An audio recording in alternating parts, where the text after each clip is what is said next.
राधे राधे और आपका स्वागत है इस विशेष चर्चा में। आज हम श्री हित प्रेमानंद गोविंद शरण जी महाराज के सत्संग के एक अंश का गहराई से विश्लेषण कर रहे हैं। ये YouTube चैनल भजन मार्ग पर उपलब्ध है और इस एकांतिक वार्तालाप में भक्तों के प्रश्नों के माध्यम से जीवन, भक्ति, वैराग्य, इन सब पर महाराज जी ने काफी प्रकाश डाला है। राधे राधे। जी हाँ, बिल्कुल। ये वार्तालाप तो अपने आप में एक समझिए खजाना है। इसमें सांसारिक इच्छाओं के पीछे छुपे खतरे हैं, फिर नाम जप की जो चमत्कारी शक्ति है, गुरु की महत्ता, और यहाँ तक कि हमारे रोजमर्रा के जो रिश्ते हैं उनको भी भक्ति की दृष्टि से कैसे देखें। कई गहरे विषयों को छुआ गया है इसमें। तो हमारा प्रयास यही रहेगा कि महाराज जी की इन शिक्षाओं का जो सार है उसे समझें और श्रोताओं के सामने रख सकें। तो चलिए फिर देर किस बात की, महाराज जी के वचनों से निकले इस ज्ञान के सागर में उतरते हैं।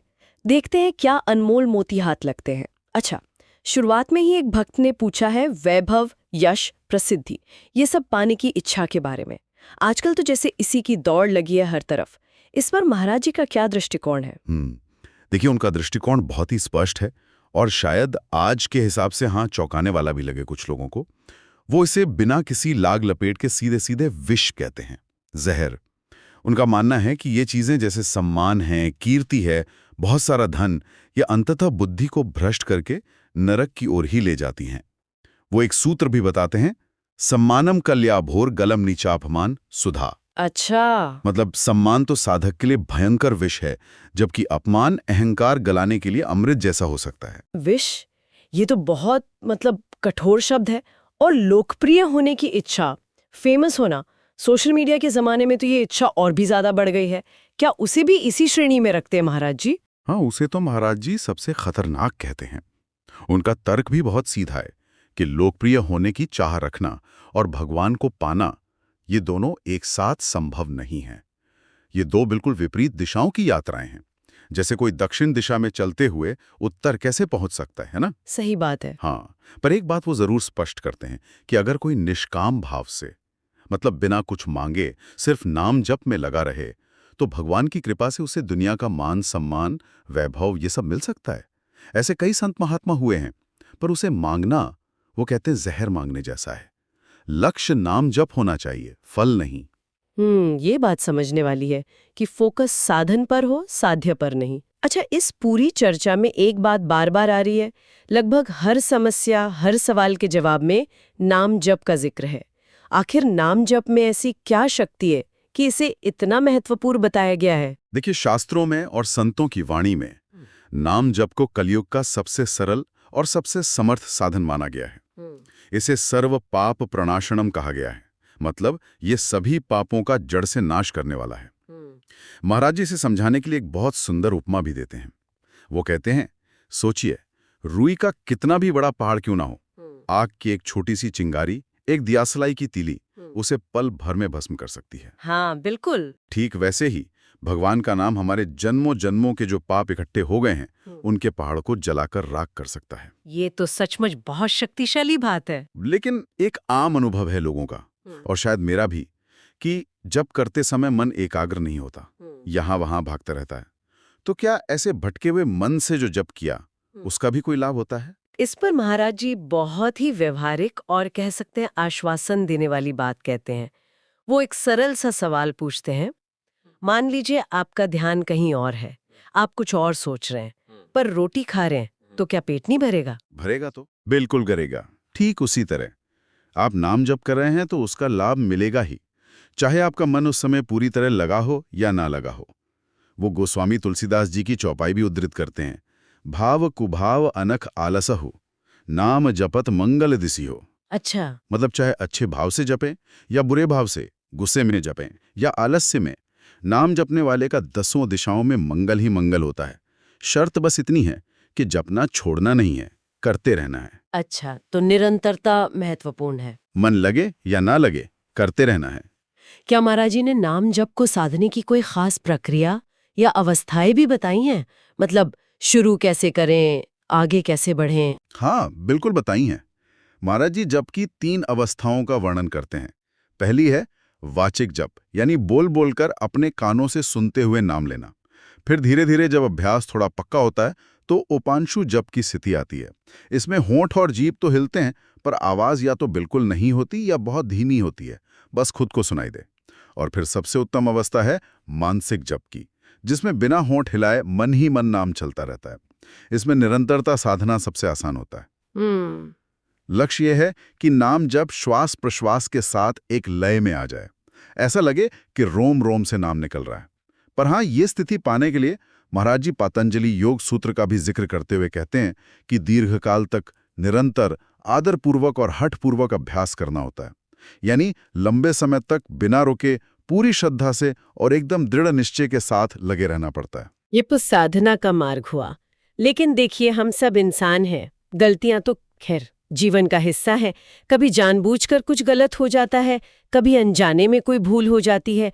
और अगर ऐसा हो जाए और मन में उसका गहरा पछतावा भी हो, तो उस स्थिति में क्या करना चाहिए? सिर्फ पछताने से क्या होगा? आपने बिल्कुल सही मुद्दा उठाया। महाराज जी सिर्फ पछताने को काफी नहीं मानते।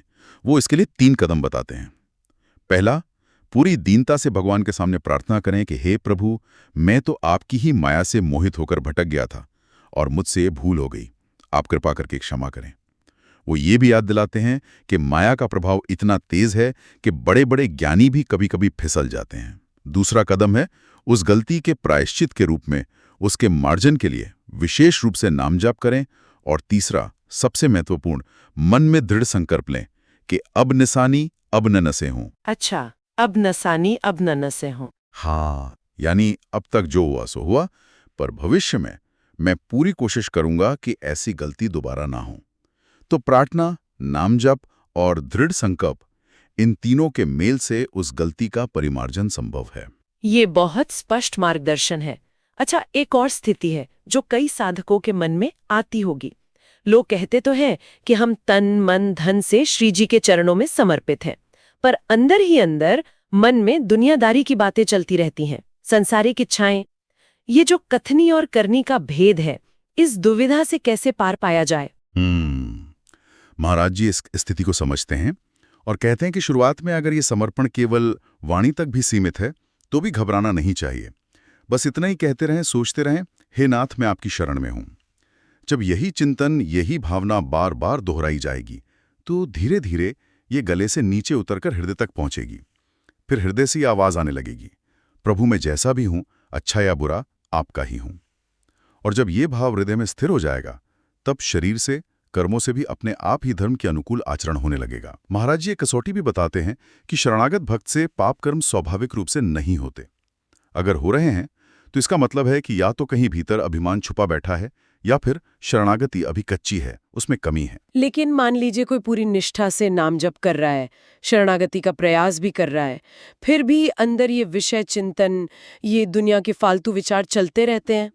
उन्हें कैसे जलाया जाए, कैसे भस्म करें, ये तो बहुत परेशान करते हैं। हाँ, ये परेशानी तो होती है। महाराज जी इसका एक आप कह सकते हैं अनूठा समाधान बताते हैं। वो कहते हैं कि ये जो जलन है ना आपके अंदर, ये जो पीड़ा है, क्या रे मैं नाम जप रहा हूं फिर भी मेरे मन में ये गंदे विचार क्यों आ रहे हैं, यही जलन, यही छटपटाहट उन विषय चिंतनों को जलाकर भस्म कर देगी। ये पश्चाताप की अग्नि ही उन्हें नष्ट करेगी। पर शर्त फिर वही है, धैर्य रखना होगा और लंबे समय तक, दीर्घ काल तक नाम जपते रहना होगा। देखिए, जन्मों जन्मों के संस्कार जो हमारे चित्त पर मैल की तरह जमे हैं, वो कोई 2-4 माला से तो साफ नहीं होंगे ना। इसके लिए निरंतरता और धैर्य दोनों बहुत जरूरी हैं। धैर्य और निरंतरता, ये तो हर साधना का मूल मंत्र लगता है। इसी से जुड़ा एक और गहरा विषय है देहाभिमान, मतलब खुद को ये शरीरी मान लेना, मैं शरीर हूं, ये भाव। ये कैसे मिटता है और क्या इसमें गुरु की कोई खास भूमिका होती है? अच्छा, देहाभिमान ही तो सारे बंधनों की जड़ है और इसे मिटाने में गुरु की भूमिका अत्यंत महत्वपूर्ण है। महाराज जी बताते हैं कि गुरु 2 मुख्य तरीकों से साधक की मदद करते हैं। पहला तरीका है प्रतिकूल विधान रचकर, यानी गुरु जानबूझकर ऐसी परिस्थितियां बनाते हैं जिनसे साधक के अहंकार को चोट लगे, उसका मान टूटे, उसे अपमान सहना पड़े ताकि उसका मैंपन टूटे। दूसरा तरीका है ज्ञान का उपदेश देकर, साधक के अज्ञान को दूर करके उसे उसके वास्तविक स्वरूप का बोध कराकर। अच्छा, लेकिन महाराज जी ये भी चेताते हैं कि गुरु द्वारा रचे गए इस प्रतिकूल विधान को या दिए गए ज्ञान को वही साधक पचा सकता है, सह सकता है, जो गुरु की आज्ञा का मन, वचन और कर्म से पूरी श्रद्धा और निष्ठा से पालन करता हो। वरना थोड़ी सी मुश्किल आते ही साधक का विश्वास डगमगा जाता है और वो भाग खड़ा होता है। अहंकार इतना सूक्ष्म होता है कि कई बार तो ये सोचना कि मुझ में अहंकार नहीं है, यही सबसे बड़ा अहंकार बन जाता है। इसका नाश तो केवल पूर्ण शरणागति से, निर्बल के बलराम मानकर भगवान और गुरु की कृपा पाने से ही होता है। गुरु की इतनी महिमा है, तो फिर ये गुरु तत्व वास्तव में है क्या? इसे साधारण शब्दों में कैसे समझें? महाराज जी बहुत स्पष्ट शब्दों में बताते हैं कि गुरु कोई साधारण मनुष्य नहीं है, वे साक्षात परब्रह्म का ही रूप हैं। जैसा कि शास्त्र कहते हैं, गुरुर ब्रह्मा गुरुर विष्णु गुरुर्देवो महेश्वराः, गुरुर साक्षात परब्रह्म तस्मै श्री गुरुवे नमः। जो निर्गुण निराकार ब्रह्म है, जिसे देखा या समझा नहीं जा सकता, उसी का चलता फिरता सगुण साकार रूप ही सद्गुरु हैं। वे नर रूप धारण करके आए हुए श्री हरि ही हैं, कृपा सिंधु नर रूप हरि। और एक बहुत महत्वपूर्ण बात महाराज जी कहते हैं कि सद्गुरु प्रारब्ध या कर्मों के फल से नहीं मिलते, वे केवल भगवान की अहेतु की, मतलब बिना कारण की कृपा से ही मिलते हैं। ये तो गुरु तत्व की गहन व्याख्या हुई। अब कुछ व्यावहारिक प्रश्नों पर आते हैं जो सत्संग में पूछे गए। एक भक्त ने पूछा कि जब हम ठाकुर जी का श्री विग्रह लेने जाते हैं तो क्या दुकान पर मोलभाव करना या कई सारे विग्रहों को देखकर उनकी सुंदरता की तुलना करना, क्या ये अपराध है? ये बहुत ही प्रासंगिक प्रश्न है आज के समय में। महाराज जी कहते हैं कि जब तक आपने विग्रह को घर लाकर पूजा में सेवा में विराजमान नहीं किया है, तब तक आप देख परख सकते हैं कि कौन सा स्वरूप आपको ज्यादा अच्छा लग रहा है, कौन सा सेवा के लिए ठीक रहेगा। इसमें कोई दोष नहीं है। लेकिन हाँ, एक बार जब आपने अपने ठाकुर जी को सेवा में बैठा लिया, फिर किसी दूसरे के ठाकुर जी को देख के अपने वाले में कमी महसूस करना या उनमें कोई दोष देखना, ये ठीक नहीं है। और जहां तक मूल भाव की बात है, महाराज जी कहते हैं कि वो तो बिल्कुल नहीं करना चाहिए। ठाकुर जी का विग्रह कोई वस्तु नहीं है जिसे खरीदा जाए। उसके लिए जो भी मूल्य देना है उसे न्योछावर या भेंट समझना चाहिए। ठाकुर जी तो अमूल्य हैं, उनका कोई मोल कैसे लगा सकता है? हाँ, अगर दुकानदार बहुत ज्यादा कीमत बता रहा है और आपकी सामर्थ्य उतनी नहीं है, तो आप विनम्रता से अपनी असमर्थता बता सकते हैं कि भाई मेरे पास तो इतने ही पैसे हैं, अगर आपकी कृपा हो तो ठीक है, नहीं तो जब व्यवस्था होगी तब ले जाऊंगा। दुकानदार का भाव व्यापार का हो सकता है, पर भक्त को तो हर हाल में भगवत भाव भी रखना चाहिए। और कभी ये नहीं कहना चाहिए कि हम ठाकुर जी खरीद के लाए, बल्कि हमेशा कहें कि हम न्योछावर देकर ठाकुर जी को अपने घर लाए हैं। ये भाव की बात, ये बहुत महत्वपूर्ण है। इसी भाव से जुड़ा एक और प्रश्न है रिश्तों को लेकर। हमारे यहाँ त्योहारों पर या दूसरे मौकों पर रिश्तेदारों से, भाई बंधुओं से लेन देन होता है, उपहार दिए लिए जाते हैं। क्या इस तरह का लेन देन हमें अगले जन्म के लिए किसी कर्म बंधन में बांधता है, और अगर हाँ, तो इससे कैसे बचा जाए? इसका महाराज जी ने बहुत ही सुंदर और एकदम प्रैक्टिकल समाधान बताया है। वो कहते हैं कि बंधन का कारण लेन देन नहीं, बल्कि उसके पीछे का कर्तापन का भाव है। मैंने दिया, मुझे मिला। इससे बचने का उपाय है भगवत भाव। जितने भी हमारे रिश्तेदार हैं, अतिथि हैं, मित्र हैं, परिवार के सदस्य हैं, उन सब में भगवान का ही स्वरूप देखें। अब जब आप उन्हें कुछ दे रहे हैं तो ये भाव रखें कि आप भगवान की ही सेवा कर रहे हैं, भगवान को ही समर्पित कर रहे हैं। और जब आप उनसे कुछ ले रहे हैं तो ये भाव रखें कि स्वयं भगवान ही इस व्यक्ति के रूप में आपको प्रसाद दे रहे हैं। अच्छा। जैसे मान लीजिए आपके जीजा जी आए, तो उनमें भगवान का दर्शन करके उनके चरण छुए, उन्हें जो भी भेंट दी वो भगवान को ही अर्पित की। अगर उन्होंने आपको कुछ दिया तो उसे भगवान का भेजा हुआ प्रसाद मानकर स्वीकार किया। जब कर्ता और भोक्ता का भाव मिट जाएगा और हर क्रिया में भगवत भाव आ जाएगा, तो कोई कर्म बंधन नहीं बनेगा, बल्कि वो सांसारिक व्यवहार भी भगवत सेवा बन जाएगा और उसका फल अंततः भगवत प्राप्ति ही होगा। यानी दृष्टि बदलते ही सृष्टि बदल जाती है। बहुत खूब। अब जरा दुख की बात करते हैं। एक व्यक्ति ने पूछा कि वो हमेशा के लिए दुखों से छुटकारा पाना चाहता है, पर उसके भगवान के दर्शन करने में या नाम जप करने में कोई रुचि नहीं है। क्या ये संभव है कि बिना भक्ति या भजन के दुखों से पूरी तरह मुक्ति मिल जाए? महाराज जी इस पर दो टूक जवाब देते हैं, नहीं, ये संभव नहीं है। वो उदाहरण देते हैं कि जैसे बिना कोई काम किए, बिना मेहनत किए कोई चाहे कि उसे पैसे मिल जाएं, तो क्या ये संभव है? नहीं। ठीक वैसे ही बिना भजन किए, बिना भगवान के मार्ग पर चले कोई चाहे कि उसे दुखों से हमेशा के लिए छुटकारा मिल जाए, तो ये भी संभव नहीं है। क्योंकि संसार का तो स्वभाव ही है दुःखालयम अशाश्वतम। गीता में भगवान ने कहा है, ये दुखों का घर है और नाशवान है। यहाँ हर सुख के पीछे दुख छिपा है, हर संयोग के बाद वियोग निश्चित है। हाँ, ये जरूर है कि नाम जप करने से, भजन करने से व्यक्ति की बुद्धि सम हो जाती है। वो सुख दुख में विचलित नहीं होता, शांति से जीवन जी सकता है। लेकिन दुखों से पूर्ण निवृत्ति, जिसे आत्यंतिक दुख निवृत्ति कहते हैं, वो तो केवल भगवत प्राप्ति से ही संभव है, और उसका साधन भजन ही है। रुचि न भी हो, मन न भी लगे, तो भी शुरुआत तो करनी ही पड़ेगी। साधन के साध्य नहीं मिल सकता। इसी से जुड़ा एक और गहरा प्रश्न है, किसी को ऐसा अनुभव होता है कि ये सब जो दिख रहा है, ये सब माया का खेल है, एक दिखावा है, और इस विचार से उसे डर लगने लगता है। इस डर से कैसे बाहर निकले? देखिए, महाराज जी कहते हैं कि अगर किसी को ये बोध हो रहा है कि ये सब माया है, तो ये डरने की बात नहीं है, ये तो प्रसन्न होने की बात है। ये तो भगवान की बड़ी कृपा है कि उसे संसार की असलियत दिख रही है। अच्छा, कृपा? हाँ, कृपा। लेकिन यहां रुकना नहीं है। इसका उपाय है भगवान की स्मृति। जैसा शास्त्र कहते हैं, यह स्मरण मात्रेण जन्म संसार बंधनात् विमुच्यते। जिनके स्मरण मात्र से जन्म मृत्यु के बंधन कट जाते हैं, उन भगवान का स्मरण करना ही उपाय है। भगवान ने स्वयं गीता में आश्वासन दिया है, मामेव ये प्रपद्यन्ते मायामेताम तरन्तिते। जो केवल मेरी शरण में आ जाते हैं, वे इस मुश्किल माया को आसानी से पार कर जाते हैं। तो उपाय है भगवान की शरण लेना, निरंतर उनका नाम जपना, उनकी लीला कथाओं को सुनना, और सबसे महत्वपूर्ण, सब में, हर कण में भगवान को ही देखने का अभ्यास करना। जहां माया दिख रही है, वहीं तो ब्रह्म भी है। सर्वम खलविदम ब्रह्म। वहीं तो सियाराममयी जगत भी है। सियाराममय सब जग जानी। तो हम माया क्यों देखें? हम भगवान को देखें। ये बोध कि सब माया है, पहला कदम है। अब अगला कदम है निरंतर भगवत स्मृति का तार जोड़ना। ये तो अद्भुत बात है कि जिसे हम डर का कारण समझ रहे हैं, वो वास्तव में कृपा का संकेत हो सकता है।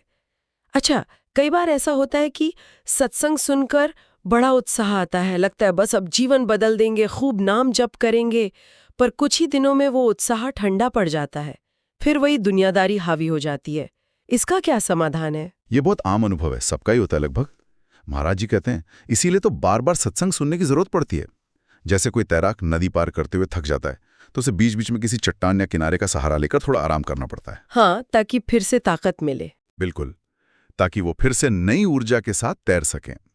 ठीक वैसे ही हम जैसे साधकों के लिए, जो इस भवसागर को पार करने की कोशिश कर रहे हैं, सत्संग उस विश्राम स्थली और ऊर्जा के स्रोत की तरह है। संतों ने भी कहा है, साधन को हरि भजन है, कै सत्संग सहाय। बार बार सत्संग सुनने से हमारा निश्चय पक्का होता है, उत्साह बना रहता है, और धीरे धीरे भजन में रुचि और स्वाद आने लगता है। जब स्वाद आने लगता है, फिर किसी को कहना नहीं पड़ता, साधक खुद ही भजन में रम जाता है।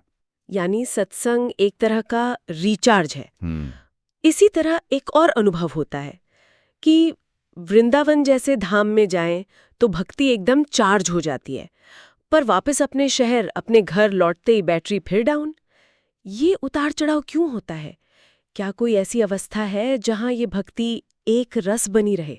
महाराज जी समझाते हैं कि जब तक हमारे अंदर देहाभिमान है, यानी जब तक हम खुद को ये शरीर मानते हैं, जीव भाव है, तब तक ये उतार चढ़ाव बना ही रहेगा।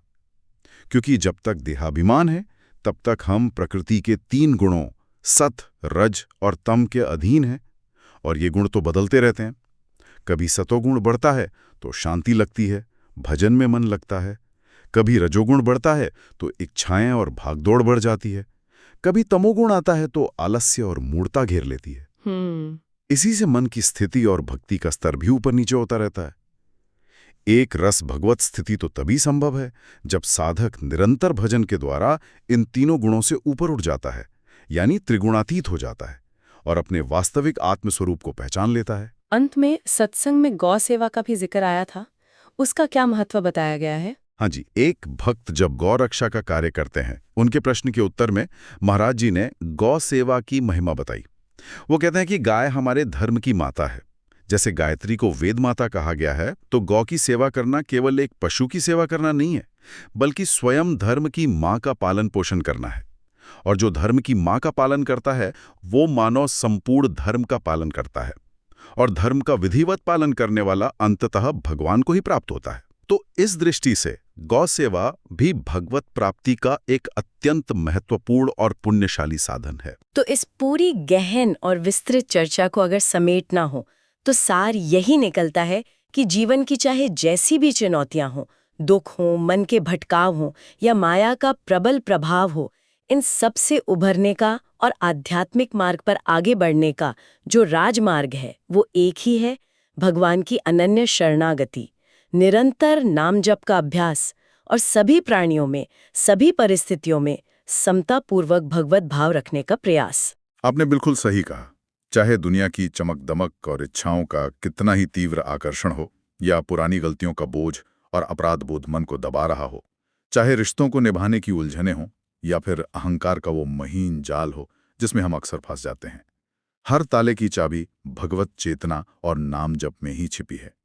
और जैसा हमने अभी बात की, इस रास्ते पर हिम्मत बनाए रखने के लिए, बार बार सही दिशा पाने के लिए सत्संग एक अनिवार्य साथी और सहायक है।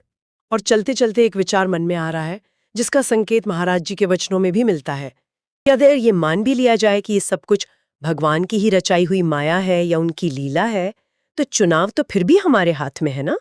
हम चाहें तो इस माया या लीला के पात्र बनकर इसमें उलझ सकते हैं, कर्ता भोक्ता बनकर सुख दुख भोग सकते हैं, या फिर हम चाहें तो इस लीला के रचयिता, उस परम लीला कर्ता श्री भगवान की ओर देख सकते हैं, उनकी शरण ले सकते हैं और इस खेल से ऊपर उठ सकते हैं। बिल्कुल सही, चुनाव हमारा है। इसी विचार के साथ आज की इस चर्चा को यहीं विराम देते हैं। राधे राधे। राधे राधे। अगले पॉडकास्ट में फिर मिलेंगे।